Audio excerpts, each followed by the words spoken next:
Good afternoon. Today I'm here to announce that Alberta is ready to safely and cautiously enter Step 2 of our path forward. I want to thank every Albertan who has responsibly observed public health measures through Step 1 over the past several weeks to protect lives and our healthcare system in the process. I know this has not been easy, especially with cold weather in February limiting our ability to gather outdoors. But the sacrifices that Albertans have made are the reason that we're able to take another step forward today. COVID-19 is still here, and it is still very much a threat to our health and our healthcare system. Still, over the past few months, Alberta has made tremendous progress. Let me highlight just a few examples of how far we've come. Our healthcare system, which we all rely on, continues to see a sharp decline in people admitted to hospital and in intensive care due to the novel coronavirus. From a peak of about 950 patients in hospital, we're down to 257 today with COVID-19, about 200 patients below our threshold that we set for entering this phase 2 in Alberta's path forward. Our long-term care and designated supported living facilities, typically called nursing homes, have seen cases plummet. Thankfully, active cases in our long-term care facilities have now declined by more than 95% from December's peak. And the active cases in designated supported living facilities for seniors have dropped by over 92%. So this is encouraging data, and this data speaks to both the sacrifices that millions of Albertans have made as well as the huge impact of COVID-19 vaccination since we've delivered the second dose to all the residents of those facilities.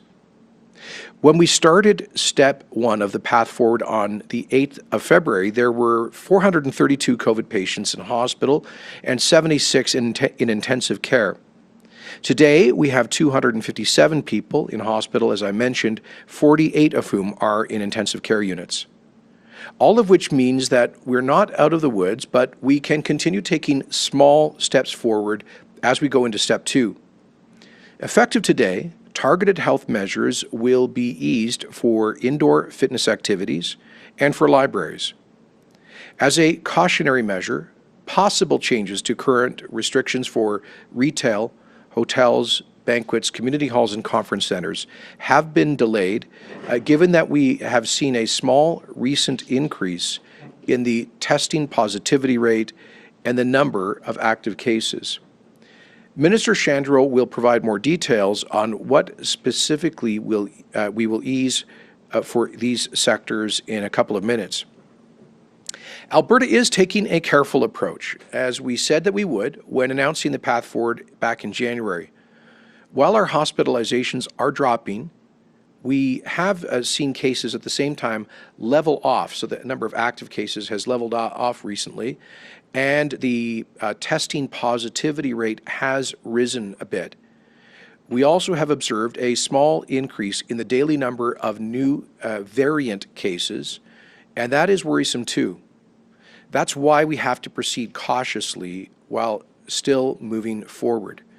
I know that many Albertans want us to relax many more health measures today, but we cannot and we must not allow exponential growth to start to take hold, driven by these new, more contagious variants, as we've seen in many countries around the world, because to do so would end up in weeks jeopardizing our healthcare system. So we must take a balanced approach and move carefully and safely, focused on the data, and with the expert advice that we receive from the Chief Medical Officer and the public health team. To every Albertan that is worried that we're moving too slowly and who longs for life to get back to the way things used to be, I hear your concerns, I share them. We all want to get back to that place as soon as possible. But for that to happen, the game changer is the vaccine. It is incredibly frustrating and totally unacceptable that Canada is ranked 40th in the world for per capita inoculation against this virus. Widespread use of the vaccine will mean freedom, which is why we renew our urgent call on the federal government to catch up with the rest of the world in vaccine procurement. It's also why we need to be careful now, keeping the virus at bay while we vaccinate hundreds of thousands of seniors across the province.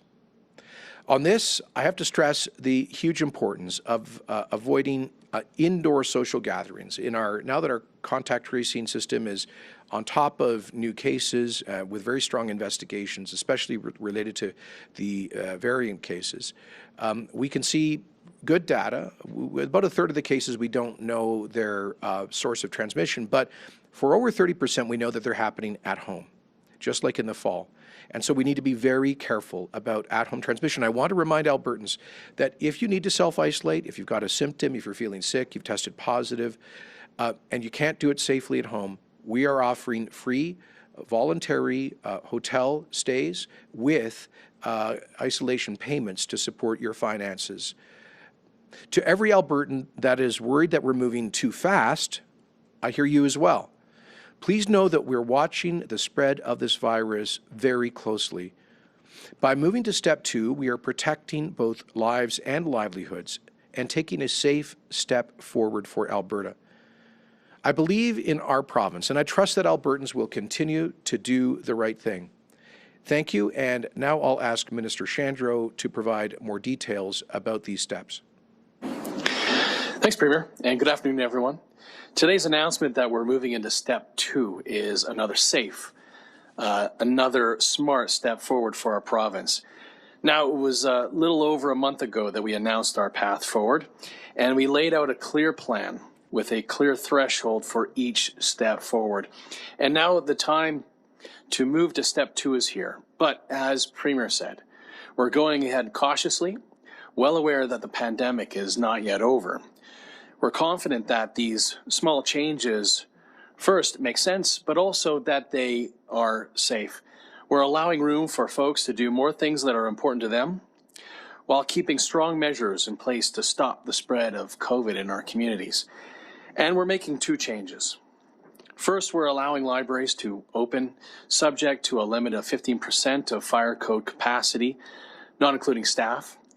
And this considers the concerns that we've heard related to the important role that libraries play, in particular in some rural communities where they have limited access to high-speed internet. And the second, adults will be allowed to restart their fitness routines. Low-intensity individual and group fitness activities will now be allowed indoors, like Pilates, Tai Chi, and indoor climbing. And I know that many Albertans are eager to get back to other activities like running on the treadmill.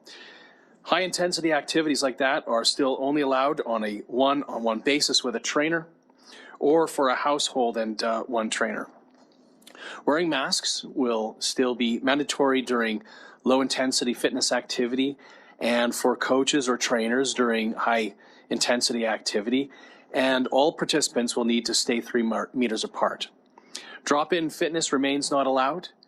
We relied on recommendations from the fitness sector in making these decisions, and that includes how we define low intensity. We also wanted to offer more flexibility while keeping safety. And as Premier noted, changes to current measures for retail, children's sports, hotels, banquets, community halls, and conference centers have been delayed. We're being cautious while still moving ahead. While these changes are positive, we can't lose sight of the fact that further easing of measures opens up the chance of spreading COVID. And for that reason, we've chosen to hold off on easing restrictions on retail businesses for now. While we're all excited at the idea of participating in more activities, please continue to remember that the risks are still out there, and please remember to keep each other safe. The variants of concern are, as you know, we've spoken about this before, estimated to be 30 to 50% more infectious than the current strain. And now that the variants are in Alberta, we have to be even more vigilant, even as we ease measures. We're watching the leading indicators very carefully, and we're fully prepared to reinstate measures as needed if trends in daily cases shift. We'll wait at least 3 weeks before we make a decision regarding moving forward with step 3. In the meantime, we'll continue to roll out the vaccination plan administering doses as soon as we get them from the federal government. But we need time to vaccinate those at the highest risk to reduce deaths, to reduce the burden on our hospitals. So please stay the course and abide by the public health measures. And remember the lower that we bend the curve, the more that we can safely open up in the weeks ahead. Thank you very much, and I'll invite Dr. Hinshaw to provide today's COVID update. Thank you. Thank you, Minister, and good afternoon, everyone. Over the last 24 hours, we have identified 291 new cases of COVID-19. We completed about 5,900 tests, and our positivity rate is about 4.9%. Looking to schools, there are currently active alerts or outbreaks in 236 schools, or about 10% of schools in the province. These schools have a combined total of 890 cases since January 11th. We have identified 35 additional cases of the variant since yesterday, bringing our total to 457. For the past week, the RT value for the province was 1.01. This includes 1.16 for Edmonton, 1.01 for Calgary, and 0.94 for the rest of the province combined. As the Premier noted, currently there are 257 people in hospital, including 48 admitted to the ICU. Sadly, I must announce that 2 new deaths were reported to Alberta Health in the last 24 hours. While it is encouraging to see the rate of COVID-19 fatalities declining, this does not lessen the loss that many Albertans continue to feel from losing a loved one. My condolences go to anyone mourning the loss of someone they cared about. Vaccine is our best path to preventing these severe outcomes, and I am happy to say we have administered more than 235,000 doses of vaccine in our province, with more than 88,000 Albertans fully immunized. Since the rollout of the vaccine to Alberta seniors aged 75 and over, February 24th, more than 123,000 eligible Albertans have been booked to get the COVID-19 vaccine. In just over 5 days, Alberta has provided a first dose to upwards of 31,000 eligible individuals in that age group. We anticipate that another 8,000 were given today. We thank Alberta seniors for their patience as we work through some challenges during the first few days of clinics. I also want to thank the family and friends who helped navigate the online booking system and safely transported their loved ones to appointments.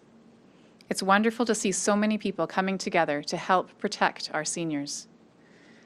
I'm pleased to report that the long lines at some clinics have been minimized by new processes that have been put in place by Alberta Health Services.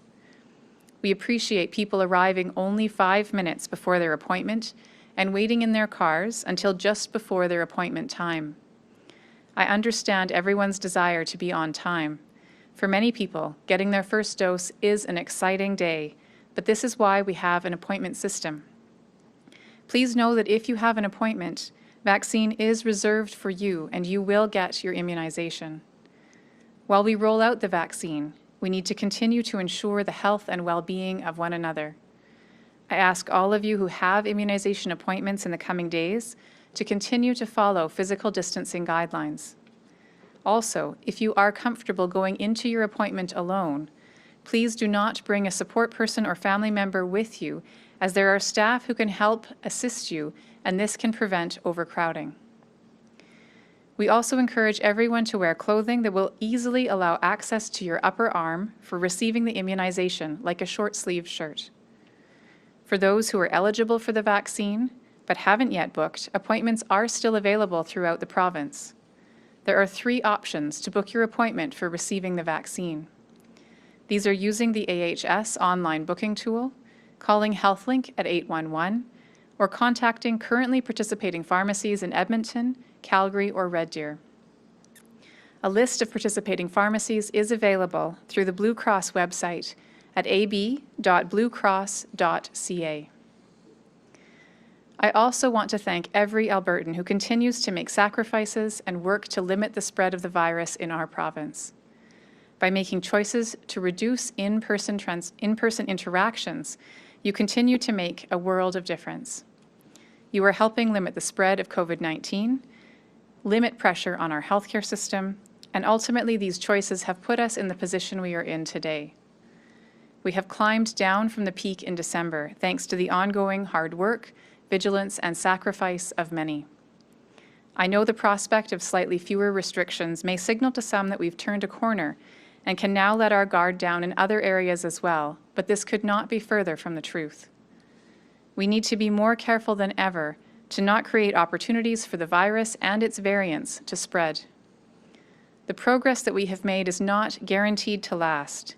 It is up to all of us to continue lowering cases. COVID-19 still poses a threat to our province, and the choices we make every day still deeply matter.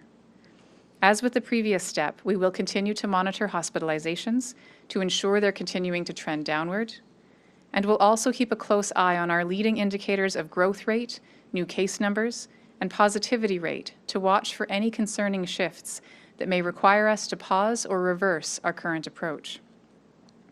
We are being both responsive and cautious, and we will continue to keep you updated in the days ahead. Thank you, and we'll be happy to take questions. Okay, we'll be going to the phones for questions now. In order to get to as many as possible, we just ask that you limit yourself to one question. Operator, can you please put through our first caller? Thank you. The first question is from Carlisle Fizette, CTV. Hi, this is a question for the Health Minister, a clarification question when it comes to the measures that have been delayed from initially Phase 2. Are they now part of Phase 3? Could they come back sooner? How are you approaching that? That decision hasn't been made, and so it's not that they've been delayed till step 3.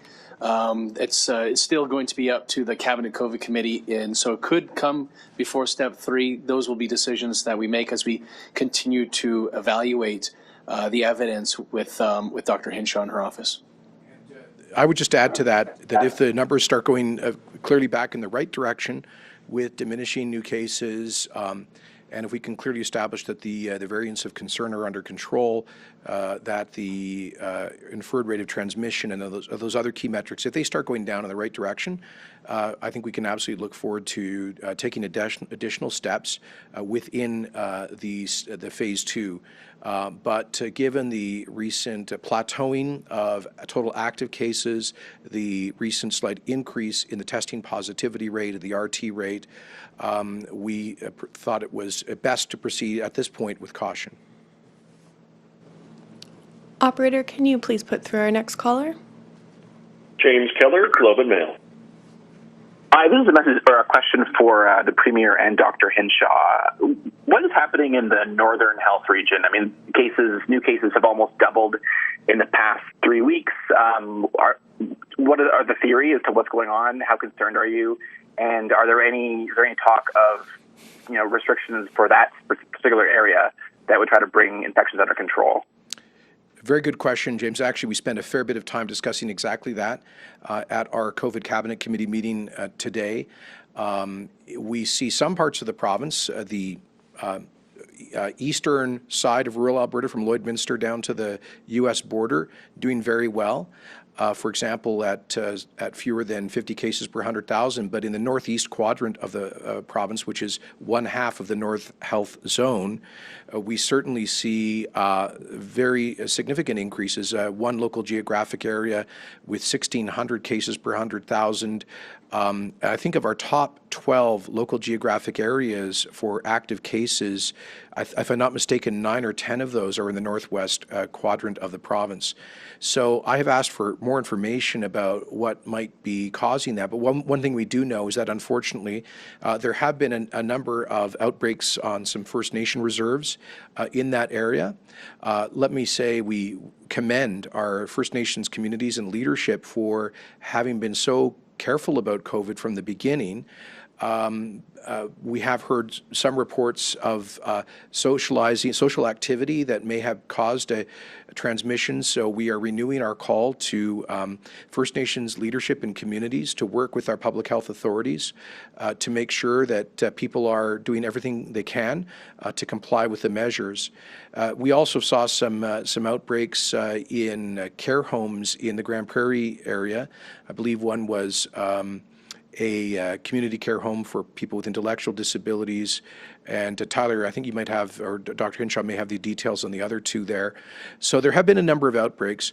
And finally, one thing that we can't, what matters here is not simply the stringency of public health measures, but also the willingness of people to comply with them. And we would just encourage people in every part of the province to take these measures seriously. And with that, I'll hand it over to Dr. Hinshaw. Unless, Tyler, you want to jump in as well. No, all of that was correct, but they were both congregate living that weren't included in the phase 1 vaccine rollout. That's correct. Thanks. And I would just add that the virus, of course, can spread from one person to many when given the opportunity. And that is essentially what we've seen, is that in some of those environments, in some of the communities in that northwest corner of the province, as well as, quite frankly, in other communities across the province, where we let our guard down, where there is an opportunity for the virus to spread from one to many, it does so very quickly. And so this is, again, a reminder that even in those places where currently there's very low rates, it doesn't take long for the virus to spread quickly if we give it the chance. And we need to keep vigilant so that we do not provide that opportunity for that rapid spread. Operator, can you please put through our next caller? David Staples, Edmonton Journal. Thank you for taking my call. My question is for the Premier and for Dr. Hinshaw. Many people, most people now in long-term care and in DSL-4 have had 2 vaccinations, most of them for at least a month now. My question is, why are they still kept in the strictest kind of quarantine where they're not allowed out of their facility to see loved ones? They've been in lockdown since mid-November. They can't get out. Many of them are suffering from confinement syndrome, which is affecting their physical and mental health. So we know from the CDC that both transmission and them catching the disease now that they've been vaccinated is very unlikely. So under what public health measure are they still under such strict lockdown? We know that it takes about 3 weeks for seniors after the first dose to see the full impact of that dose, and about a week after the second dose for them to see the full impact of that second dose. So it's important to not just look at the dates when the vaccines have been delivered, but also giving that extra time. We are looking at the evidence when it comes to transmission, when it comes to protection from severe infection. It's important to note that we're still watching very closely, but we don't necessarily at this point have all the evidence that we'd like to with respect to the impact of the vaccines on ability to transmit to others. That is a critical piece that we're watching closely. We are looking at our policies around long-term care and supported living facilities. It's important to note that we have made clear that every resident in every supportive living facility, long-term care, should be able to have their designated support people, so 2 people per resident, visit them at all times, including in outbreak situations, so that they would have the ability to have that support of loved ones, even in outbreak situations, unless there's a specific and unusual circumstance. And we are, as I said, looking at how we may be able to update our visitor guidance, but at this particular moment in time, we just are wanting to get that additional evidence about the impact of the vaccine on the ability for transmission to happen before we make any final changes. And I'll pass it over to, do you have anything? Yeah. If I could add to that before, Premier. David, just to reiterate what Dr. Hinshaw said, that a lot of us want to think of vaccines as protected or unprotected before we've had it or after we've had it. And it's really important to think of judging vaccines in 3 ways. It can protect somebody from a severe outcome like death or hospitalization. It can prevent infection. And it could protect somebody from transmitting the virus. And so 3 different ways for us to be judging. And we do have evidence on the first one, on severe outcomes. But for that last piece, that third one, just to reiterate what Dr. Hinshaw said, that's going to be an important one for us to be looking at as we think about pulling back some of the measures, in particular for those who are most vulnerable in long-term care. Premier? Thanks. I don't have much to add, but thank you very much, David, for the very important question, and we know, and we have to be constantly mindful that the only health risk here is not COVID-19. The mental health impacts, particularly for isolated seniors, the deterioration in their physical condition that's often attached to that, limited compassionate visits. We know that not only is that inflicting real pain and sacrifice on their loved ones, but most especially on seniors in those kinds of congregate living facilities. So I do hope that I'm looking forward to further advice from Dr. Hinshaw and her team on when it would be deemed safe to move forward with relaxing some of those measures. Operator, can you please put through our next caller? Julia Wong, Global News. Hi, this question is for Dr. Hinshaw and the Premier. So, Dr. Hinshaw, you said on January 20th that sector-specific transmission data would be released in the coming weeks. The Premier mentioned a percentage of transmission happening in households. What does the data show about where other transmission has been taking place? And I also have to ask, the National Advisory Committee of Immunization is recommending that the AstraZeneca vaccine not be given to those 65 and older. Will Alberta be following this recommendation, and will rollout priorities change to accommodate the AstraZeneca vaccine? Perhaps, okay, I'll defer the question on sector-specific data to Dr. Hinshaw, but I think Tyler might be in a good position to answer the AstraZeneca question. Please do, Premier. So right now, we have made the decision for AstraZeneca to not be provided as it's recommended by, as well, our own vaccine advisory committee that we have here in Alberta, and the physicians we have, Dr. Hinshaw and her recommendations to not be providing it to folks who are over 65. Now, how that's going to change the administration of those who are in phase 2 is still to be determined. We will be making those decisions and announcing them fairly soon. But you're right that it has been recommended for the AstraZeneca vaccine to not be provided for those who are 65 and older. With respect to the sector-specific data, we have been watching closely since we've been able to do more investigations since our numbers have been increasing. What we see is that about 40% of our active cases acquired the disease in household. We know that in-household transmission is the highest risk. And so again, want to reiterate the importance of making sure that when anyone in a household starts to feel any symptoms, or if someone in a household is identified as a close contact of someone with COVID, it's really critical within that household to separate people out, and if that can't be done, to take advantage of the isolation and quarantine hotel offer that is available, because that will significantly reduce that proportion of cases where transmission is happening at home. We're seeing about 30% of our cases where we're not able to determine the source of transmission, and that's due to several factors. It could be due to the fact that an individual may have had multiple activities in the 14 days before testing positive or before their symptoms started, so it's not possible to determine which of those activities was the source. And it's really important to remember that in that 30%, there are a lot of activities that are currently open. We know that about 1% of our current cases have been attributed to retail or restaurants, all of those in kind of one category. But again, it's that 30% that's concerning, and I want to reiterate what I've asked before, that if Albertans are identified as a COVID case, it is critical to be forthcoming with the contact tracers to provide all the accurate information about what activities took place so that we can prevent further spread and have a better picture of exactly what's happened in those 14 days before, so that we're better able to pinpoint what activities are risky. Operator, can you please put through our next caller? Lauren Boothby, Edmonton Journal.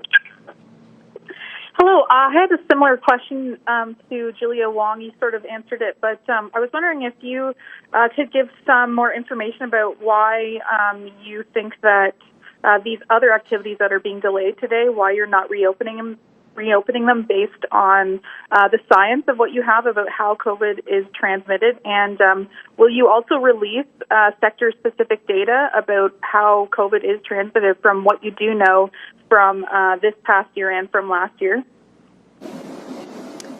Well, maybe Dr. Hinshaw first before you answer the more specific questions, but just to reiterate that we have spoken before, even going back to when we first announced the Path Forward plan, is that the stepping back of measures, or stepping down of measures, I should say, was going to be focused on the lagging indicators, in particular hospitalizations, but that we also had to be looking at leading indicators and increases in our case counts, increases as well as Premier pointed out in positivity rate and the R value in the province. So looking at that data at that as well at this time, that it was necessary for us to be able to make sure that we are continuing with step 2. We're continuing with a clear and safe path forward for Albertans in stepping down our measures, but doing it in a safe way that is responsible, looking at the leading indicators. And Dr. Hinshaw, for the rest of the question. Sure. So what I would say specifically about the release of information on sector-specific transmission, we have been working with our analytics team on putting that together. It sounds straightforward, but unfortunately when we dig down into that category of the specific types of activities, it does become quite complex. And so we continue to work on that to be able to provide that overall summary, and it just hasn't been completed at this point in time. Okay, we have time for 2 more callers. Operator, can you put through our next caller? Rick Bell, Calgary Sun. Good afternoon, and a question for the Premier. A while back you told Albertans to really focus on hospitalizations, and it went from 600, and then the next step would be 450, and then 300, and then 150. So how do you explain to people who will no doubt ask after reading the stories that will appear in the hours and days ahead, how we are now almost 200 under step 2, and if the numbers stayed this way on hospitalizations, I believe we'd be in step 3, and yet in reality we are at best at step 1.5. So how would you explain, and they're going to hear all about our values and this and that and the next thing, but you told them to be very focused on hospitalizations. This was the measure. So as that measure goes down, how do you explain to people that we have 257 people in the hospital and we're at step 1.5? Good question, Rick. So on January 27th, when we announced this path forward, we said that we would gradually move to relax public health restrictions based mainly on reduction in how many patients were in hospital, but that if we saw cases start to tick back up, and if we saw in the leading indicators like new cases starting to tick up, that we might have to go a little bit slower. We were very clear about that from the get-go. At the end of the day, this is all about taking a careful, balanced approach, relaxing restrictions wherever we can safely do so. We do have capacity in the healthcare system now, but recognizing that can turn around in the wrong direction very quickly, as we saw in the fall. Let's not forget our fall experience where we went from 100 people in hospital to 950 in just 5 weeks. We can't let something like that happen again because for so many obvious reasons. So we were very clear this was going to be a careful, gradual, a step approach. Yes, a key indicator is the number of people in hospital, but as we always have pointed out, it is a, quotes, lagging indicator, which means the number of folks in hospital with COVID is sort of 3 to 4 weeks after the number of infections that you get. And it typically takes about 3 weeks after somebody's been infected if they get really sick, to present at the hospital. And then often they're in the hospital for a week or longer. So it is a lagging indicator. It's an important one. It's a key metric, but it's not the only metric. We would be, frankly, stupid if we were to close our eyes to increases in overall cases. Right now, we have seen a slight increase in the number of average daily cases, the number of active cases, the rate of transmission, and most worrisome in the variants. Now, here's here's the good news on the variants. We've had variants circulating in Alberta since the beginning of January, brought in by travel. And I know there were some folks out there who were predicting on Twitter that we were going to, by the end of February, 2/3 of our cases would be variant cases, and we'd be in a straight climb up in terms of cases. That thankfully they were wrong. Thankfully, I think in part through super aggressive contact tracing, we've been able to pretty successfully contain those more contagious variants. But we've gone from an average of about 12 a day to about 24 a day, and that is that if those variants take off, they can just take off in a straight line up. So we've got to watch that very carefully. That's what we're doing. And Rick, I would also put this in perspective that by and large, our restrictions now are about where British Columbia is. So we are the two least restrictive provinces in the country. I know that's no consolation if you own a movie theater or a conference center. But over 99% of Alberta businesses are able to operate now within public health guidelines, and today a very important lifeline for the owners of fitness businesses, including gyms, in that respect. If I could as well, before the next question, Rick, just because this is something you and I talked about before a few weeks ago, but just a reminder that our leading indicators wouldn't be increasing if we received in February the same number of vaccines that European countries got. Yeah. And just to remind people that Rick, vaccines equal freedom, and the fact that we were not given in February the same number of vaccines that we were originally told should be expecting is a bit of the problem as well. Operator, can you please put through our last caller? Stephanie Rousseau, Radio-Canada. Bonjour, ma question est pour le Premier ministre. Je voudrais savoir, M. Kenney, pourquoi est-ce que vous allez de l'avant avec la phase 2 alors que le taux de reproduction, le taux de positivité aussi ont augmenté là, au cours des derniers jours? Et aussi, pourquoi vous ouvrez, mais vous ouvrez pas complètement, par exemple pour les sports de haute intensité ou pour les salles de banquet? Pourquoi avoir fait ce choix-là? Merci. Nous prenons une approche très équilibrée, très ciblée. Évidemment, nous voyons seulement 250 personnes en hôpitaux avec le COVID-19. Ça veut dire que nous avons énormément de capacités supplémentaires maintenant, mais nous voyons une petite augmentation dans le taux de positivité.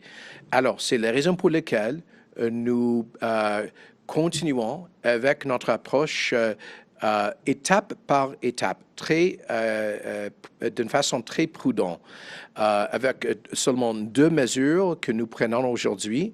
L'ouverture de plus d'activités dans le domaine des gymnases et des sports et pour les bibliothèques. Alors, c'est une épreuve que nous pouvons avancer avec le plan, mais d'une façon très prudente. Okay, thank you very much, everyone.